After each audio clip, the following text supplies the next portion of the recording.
Hello everyone. तो कैसे हैं आप सभी? उम्मीद है आप सब अच्छे होंगे। तो आज हम पढ़ने वाले हैं बायोलॉजी में ऊतकों के बारे में। पिछले वीडियो हमने कोशिका डिस्कस कर रखा था, जो कि 3 पार्ट हमने डिस्कस किया था। पहले में कोशिका किया था, दूसरे में उसके पार्ट्स, और बचे हुए जो भी पार्ट्स थे हमने न्यूक्लियस वगैरह, माइटोकॉन्ड्रिया आदि जो भी थे वो हमने तीसरे वीडियो में डिस्कस कर रखे थे। आज हम पढ़ने वाले हैं ऊतकों के बारे में। आखिर ऊतक हैं क्या? कोशिका का आपने जाना था कि कोशिका जीवन की कैसे आधार मूलभूत इकाई है, वैसे ही आज हम पढ़ेंगे ऊतकों के बारे में। तो पिछली वीडियो में आपने इतना तो जान लिया था कि ऊतक बनते कैसे हैं। तो मैंने बताया था कि कोशिकाओं के मिलने से ऊतकों का निर्माण होता है, और ऊतकों के मिलने से अंग का निर्माण होता है। अंगों के मिलने से एक अंग तंत्र का निर्माण होता है, और एक अंग तंत्र के मिलने से एक जीव का निर्माण होता है, यानी कि एक शरीर का निर्माण होता है। तो आज हम पढ़ने वाले हैं मुख्यतः ऊतकों के बारे में। तो चलिए शुरू करते हैं। हेड लगा लीजिए ऊतक, यानी कि टिश्यू। तो ऊतक है क्या? ऊतक है क्या? ऊतक अथवा जिसे हम कहते हैं टिश्यू। टिश्यू तो पिछले वीडियो में हमने जाना था कोशिका क्या है, तो उसी में मैंने डिस्कस भी किया था कि एक कोशिका के मिलने से, यानी कि एक सेल है और उसके मिलने से जब, यानी और कोशिकाएं जब मिलेंगी, इसी प्रकार जब कोशिका आपस में जब इकट्ठी हो जाती हैं तो कुछ ना कुछ का निर्माण तो करेंगी। जैसे एक दीवार पे एक ईंट पे दूसरी ईंट रखेंगे, फिर ईंट रखेंगे, उसके बाद एक दीवार का निर्माण होता है। उसी प्रकार एक कोशिका के मिलने से, कोशिकाओं के मिलने से क्या होता है, एक ऊतकों का निर्माण होता है। जरूरी नहीं है 2 कोशिकाएं हो, कोशिकाएं कई भी हो सकती हैं। तो कई सारी कोशिकाओं के मिलने से भी क्या होगा, ऊतकों का निर्माण होगा, यानी कि टिश्यू का निर्माण होगा। क्लियर बात है? यानी कि ऊतक। अब बात आती है, हम ऊतकों के अध्ययन को क्या पढ़ते हैं। हम ऊतकों का जो अध्ययन कर रहे हैं, ऊतकों को, तो ऊतकों का जो अध्ययन है वो कहलाता है हिस्टोलॉजी। अध्ययन यानी कि स्टडी ऑफ टिश्यू। तो स्टडी ऑफ टिश्यू कहलाता है हिस्टोलॉजी। क्लियर बात है? यानी कि ऊतकों का अध्ययन क्या कहलाता है, हिस्टोलॉजी, और स्टडी ऑफ सेल्स क्या कहलाता है, आपको याद भी होगा, मैंने पिछले वीडियो में बताया भी था, स्टडी ऑफ सेल क्या कहलाता है, साइटोलॉजी। क्लियर बात है? बढ़ते हैं आगे। तो इस ऊतकों का अध्ययन कहलाता है हिस्टोलॉजी, और कोशिकाओं का अध्ययन क्या कहलाता है, साइटोलॉजी। और बायोलॉजी क्या होता है, जीवों का अध्ययन। क्लियर बात है? बढ़ते हैं आगे। तो ऊतक आखिर होते कहाँ हैं, कितने प्रकार के होते हैं, इन सारी की चर्चा हम करने वाले हैं। तो जैसा कि आपने जाना था कि कोशिकाओं के मिलने से ऊतकों का निर्माण होता है। तो ऊतक जो है 2 प्रकार से होते हैं। पहला होता है प्लांट टिश्यू, जिसे हम कहते हैं वनस्पति ऊतक, और दूसरा होता है हमारा एनिमल टिश्यू,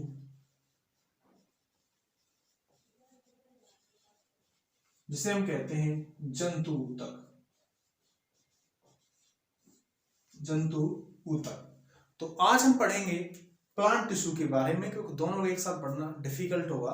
तो आज हमारा चैप्टर रहेगा प्लांट टिश्यू के बारे में। तो चलिए प्लांट टिश्यू को हम करते हैं।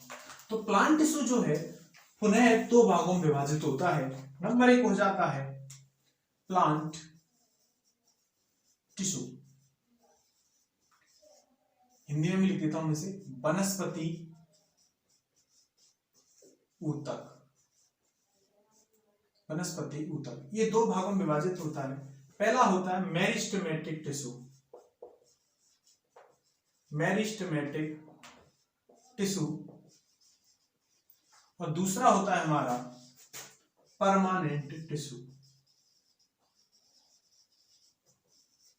Permanent tissue. तो मेरिस्टेमेटिक टिश्यू है, इसे हम कहते हैं वर्धी ऊतक। क्या कहते हैं हम?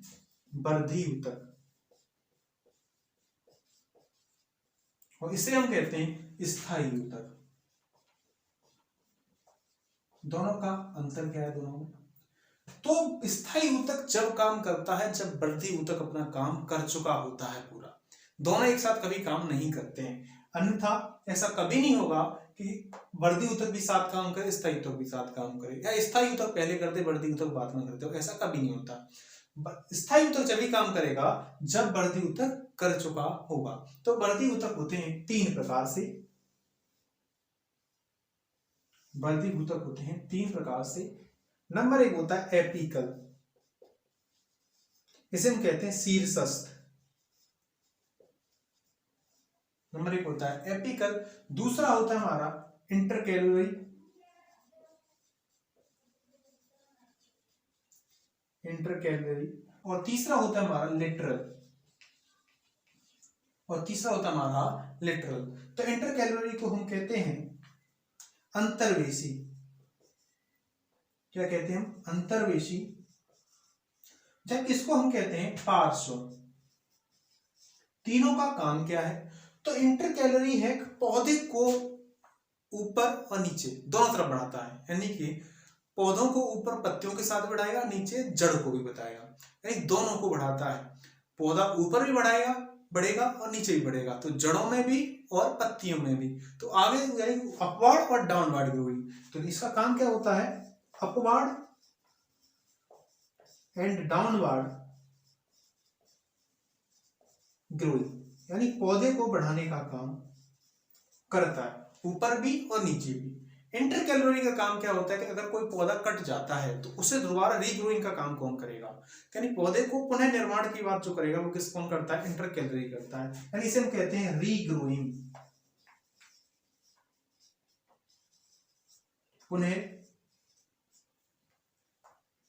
संरचना कह देते हैं, ठीक है, पौधे को पुनः संरचना।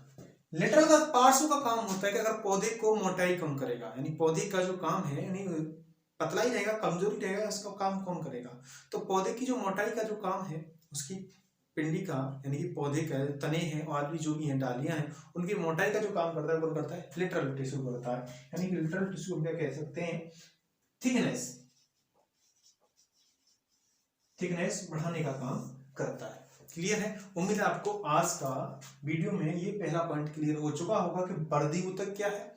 तो बढ़ती ऊतक क्या है, पौधे को मोटाई, ऊंचाई, लंबाई जो भी काम है उन सबको करने का काम करता है। उसको तीन भागों में विभाजित किया गया है, शीर्षस्थ, अंतर्वेशी और पार्श्व। शीर्षस्थ का काम होता है अपवर्ड एंड डाउनवर्ड ग्रोइंग, अंतर्वेशी का काम होता है पुनः संरचना यानी रीग्रोइंग पौधे को, और पार्श्व का काम होता है थिकनेस का। क्लियर है, बढ़ते हैं स्थायी ऊतक की तरफ। तो स्थायी ऊतक हमेशा दो भागों में विभाजित है, दो भागों में विभाजित है। तो पहला होता है सिंपल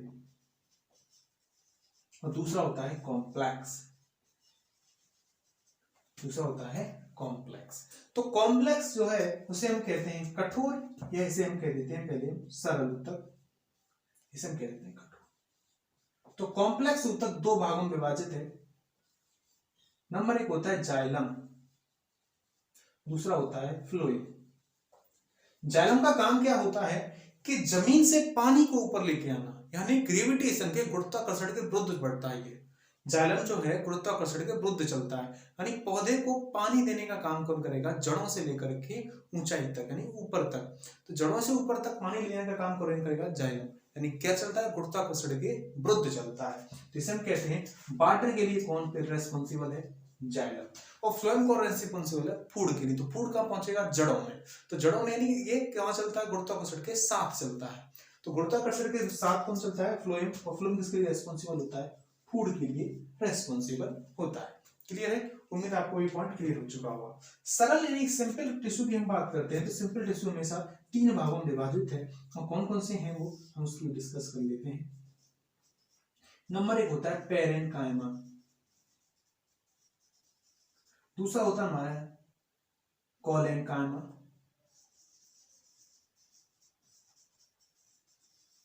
तीसरा होता है हमारा स्क्लेरेनकाइमा। ये है पेरेन्काइमा, स्क्लेरेनकाइमा और कोलेनकाइमा। तो स्क्लेरेनकाइमा जो होता है पौधे की जो डेड सेल होती है वहां उपस्थित होता है, यानी पौधा की जब डालियां सूख जाती हैं तो उन जगह कौन रिस्पॉन्सिबल होगा, स्क्लेरेनकाइमा। तो स्क्लेरेनकाइमा कब काम करता है, यानी कि परमानेंट टिश्यू कब काम करता है, जब बढ़ती ऊतक अपना काम कर चुका होता है। तो पौधे को जब सूख जाता है तो उनमें काम कौन करेगा, कोई स्क्लेरेनकाइमा काम करेगा। ठीक है, आपने देखा होगा अखरोट का जो सूखापन होता है ऊपर का, ठीक है, वो किसके कारण होता है? स्क्लेरन कायमा के कारण होता है, स्क्लेरन कायमा के कारण होता है। कोलेन कायमा जो काम करता है तो पौधे को मजबूती देने का काम करता है, जो पौधे की डाली कमजोर है उसको मजबूत करने का काम कौन करेगा? कोलेन कायमा करेगा। क्लियर बात है।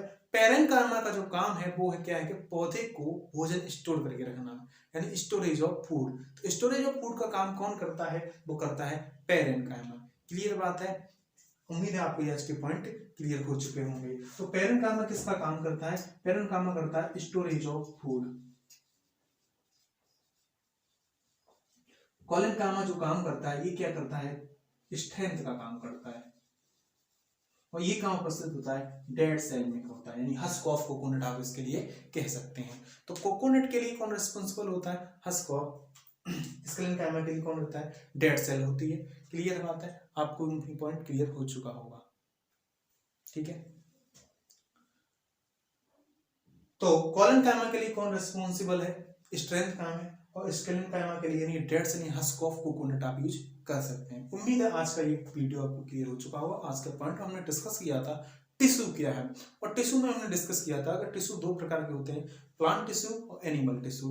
प्लांट टिश्यू को हम कहते हैं वनस्पति ऊतक, और एनिमल टिश्यू को हम कहते हैं जंतु ऊतक। तो प्लांट टिश्यू दो प्रकार के होते हैं, मेरिस्टेमेटिक एंड परमानेंट। मेरिस्टेमेटिक को हम कहते हैं वर्धी ऊतक, और परमानेंट को कहते हैं स्थायी ऊतक। तो स्थायी ऊतक जब भी काम करता है जब वर्धी ऊतक काम करना बंद कर देता है। स्थायी ऊतक कितने प्रकार के होते हैं? दो प्रकार के होते हैं, सरल और कठोर। और कठोर हमने दो भागों में विभाजित किया था, xylem and phloem. Xylem water के लिए रेस्पॉन्सिबल होता है और फ्लोएम फूड के लिए रेस्पॉन्सिबल। ये क्वेश्चन कई बार पूछा गया है। सिंपल टिश्यू यानी तीन भाग में, पैरेन्काइमा, कोलेनकाइमा, स्क्लेरनकाइमा। स्क्लेरनकाइमा जहाँ पौधे का सूख जाती है डाली उस जगह मौजूद होता है, यानी डेड सेल होती है वहां पे। कोलेनकाइमा कहाँ होता है? पौधे को मजबूती देने का काम करता है, स्ट्रेंथ का काम करता है। पैरेन्काइमा क्या करता है? पौधे के लिए संरचनाएं, फूड को स्टोर करने का काम करता है। वही बात करते हैं वर्धी ऊतक। तो वर्धी ऊतक तीन भागों में विभाजित है, शीर्षस्थ, अंतर्विषी और पार्श्व। शीर्षस्थ का काम होता है अपवर्ड एंड डाउनवर्ड ग्रोइंग, पौधे को ऊपर भी बढ़ाना है, नीचे भी बढ़ाना है, जड़ों को बढ़ाना है और पत्तियों को ऊपर भी बढ़ाने का काम करता है। अंतर्विषी का काम होता है पौधा अगर कट जाता है तो उसको दोबारा कौन कैसे जन्म होगा, तो अंतर्विषी का काम कौन करता है? अंतर्विषी का काम करता है पुनः संरचना, रीग्रोइंग को। पार्श्व का जो काम होता है पौधे को मोटाई देने का काम करता है, यानी थिकनेस का काम करता है। उम्मीद है आज की वीडियो आपको क्लियर हो चुकी होगी। अगर कोई सा भी पॉइंट होता है, कोई भी डाउट होता है तो आप उसे कमेंट करके पूछ सकते हैं। ठीक है, थैंक यू सो मच।